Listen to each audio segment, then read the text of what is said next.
My fellow Americans, I'm speaking to you tonight from the Oval Office.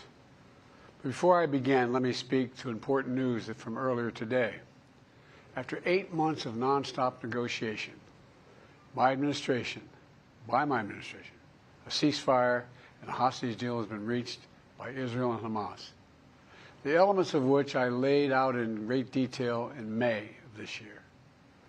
This plan was developed and negotiated by my team, and will be largely implemented by the incoming administration.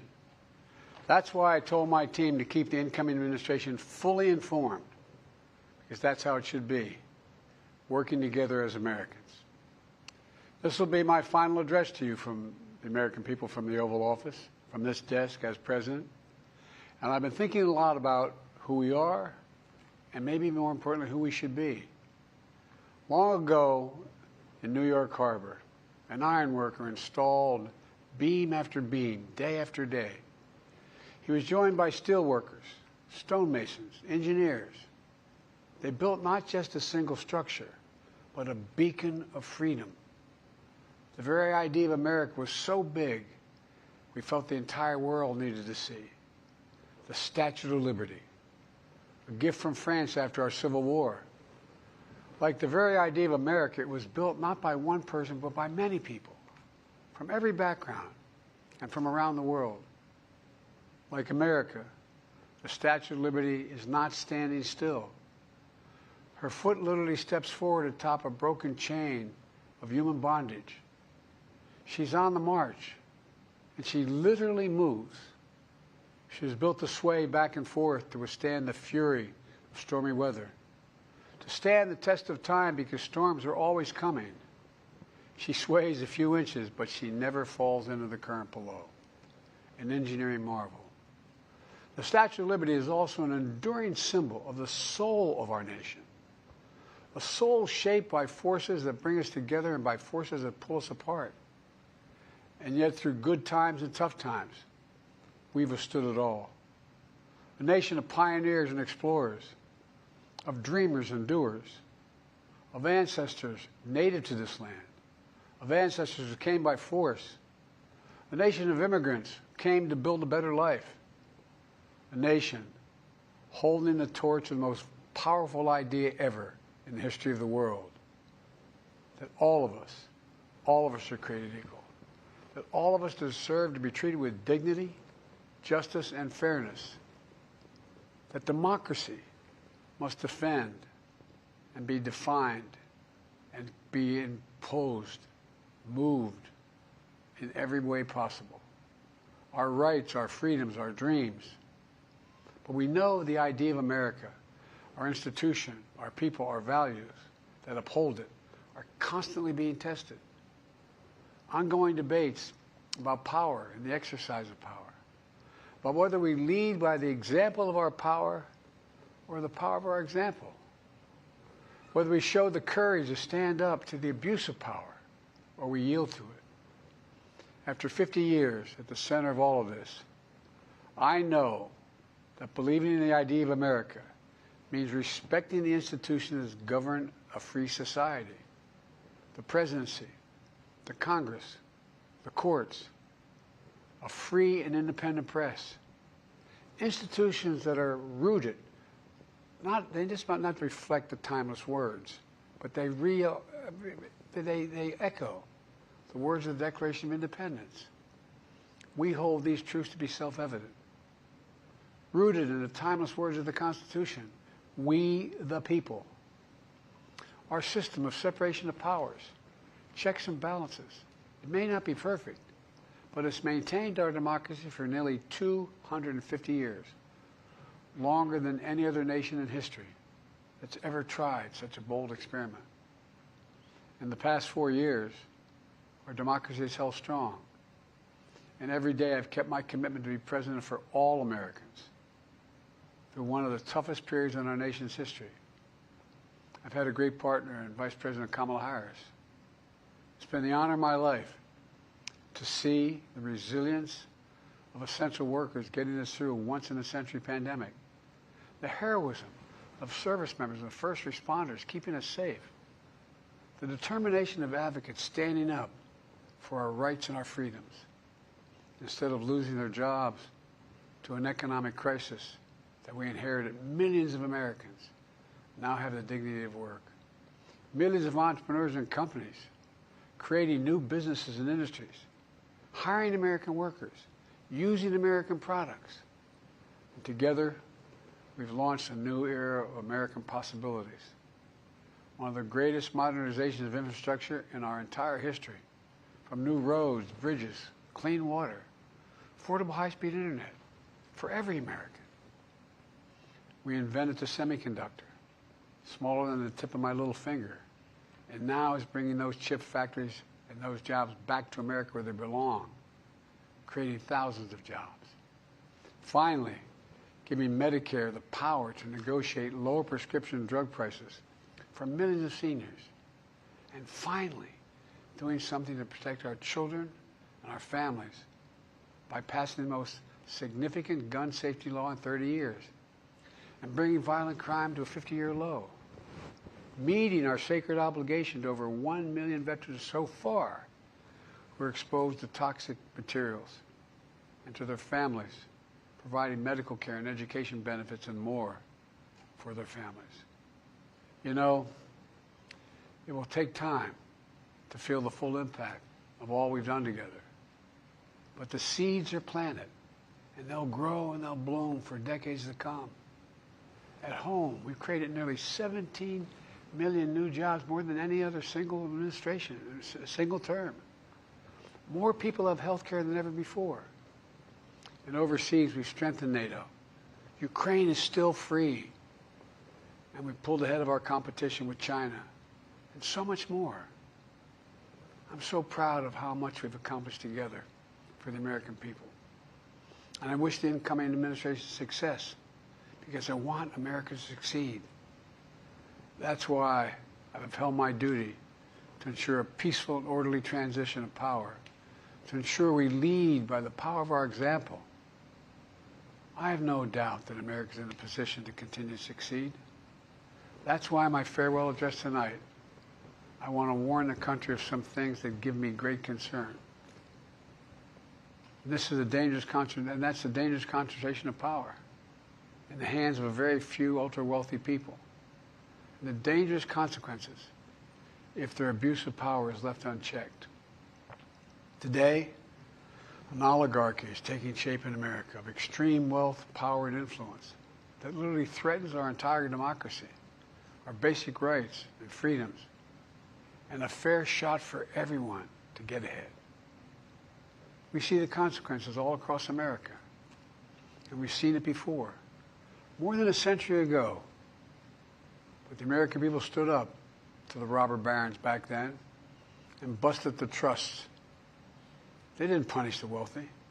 They just made the wealthy play by the rules everybody else had to.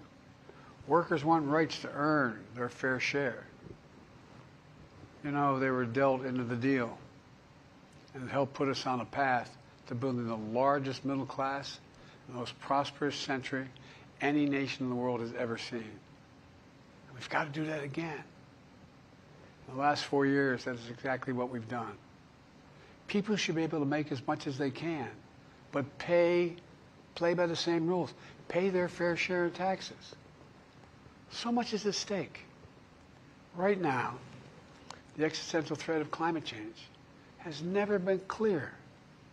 Just look across the country, from California to North Carolina.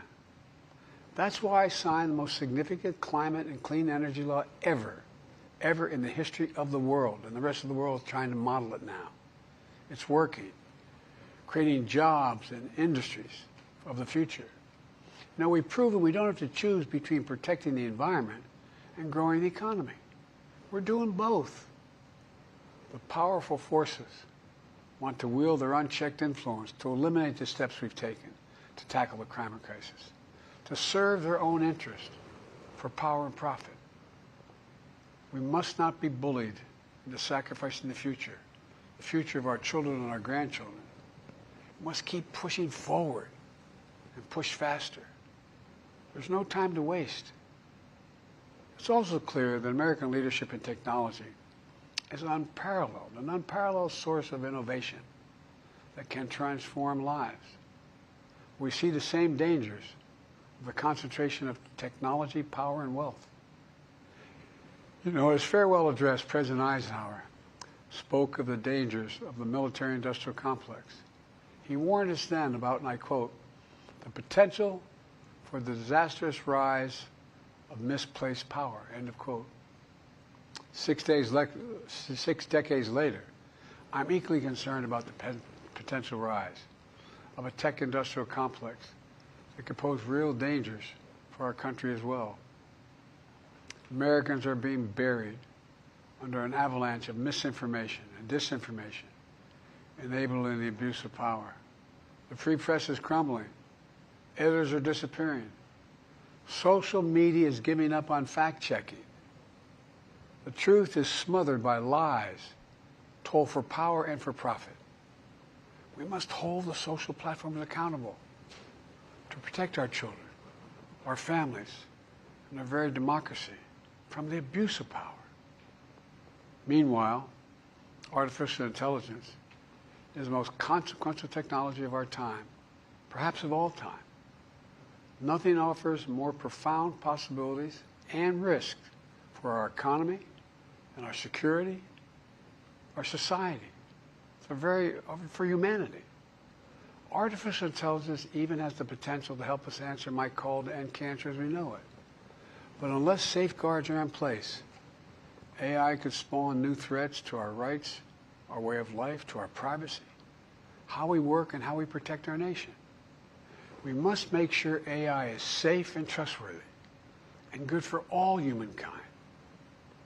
In the age of AI, it's more important than ever that the people must govern. And as the land of liberty, America, not China, must lead the world in the development of AI.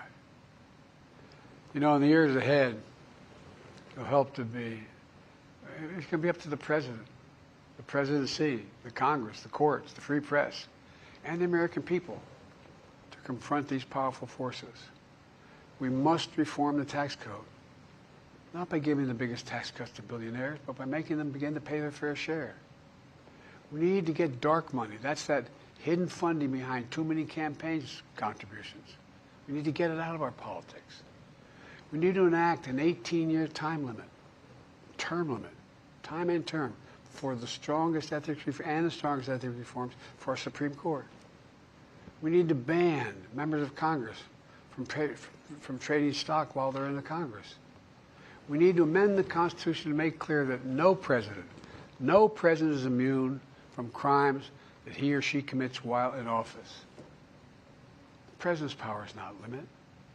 It's not absolute, and it shouldn't be. And in a democracy, there's another danger to the concentration of power and wealth. It erodes a sense of unity and common purpose. It causes distrust and division. Participating in our democracy becomes exhausting and even disillusioning. And people don't feel like they have a fair shot. We have to stay engaged in the process. I know it's frustrating. A fair shot is what makes America, America. Everyone's entitled to a fair shot. Not a guarantee, but just a fair shot. An even playing field. Going as far as your hard work and talent can take you. We can never lose that essential truth and remain who we are. I've always believed, and I've told other world leaders, America can be defined by one word: possibilities. Only in America do we believe anything is possible. Like a kid with a stutter from modest beginnings in Scranton, Pennsylvania, and Claremont, Delaware, sitting behind this desk in the Oval Office as President of the United States. That's the magic of America. It's all around us. Upstairs in the residence of the White House, I've walked by a painting of the Statue of Liberty I don't know how many times. In the painting, there are several workers climbing on the outstretched arm of the statue that holds the torch. It reminds me every day I pass it of the story and soul of our nation and the power of the American people. There's a story of a veteran. This is a veteran the son of an immigrant, whose job was to climb that torch and polish the amber panes so rays of light could reach out as far as possible. He was known as the keeper of the flame. He once said of the Statue of Liberty, quote, speaks a silent universal language, one of hope that anyone who seeks and speaks freedom can understand. Yes, we sway back and forth to withstand the fury of the storm, to stand the test of time. A constant struggle, a short distance between peril and possibility. But what I believe is the America of our dreams is always closer than we think. And it's up to us to make our dreams come true. Let me close by stating my gratitude to so many people, to the members of my administration, as well as public service and first responders across the country and around the world. Thank you for stepping up to serve. To our service members and your families, it's been the highest honor of my life to lead you as Commander-in-Chief. And of course to Kamala and our incredible partner, the historic Vice President. She and Doug have become like family. And to me, family's everything. My deepest appreciation to our amazing First Lady who's with me in the Oval today. For our entire family. You're the love of my life and the lives of my love. My eternal thanks to you, the American people. After 50 years of public service, I give you my word. I still believe in the idea for which this nation stands. A nation where the strengths of our institutions and the character of our people matter and must endure. Now it's your turn to stand guard. May you all be the keeper of the flame. May you keep the faith. I love America. You love it too. God bless you all. And may God protect our troops. Thank you for this great honor.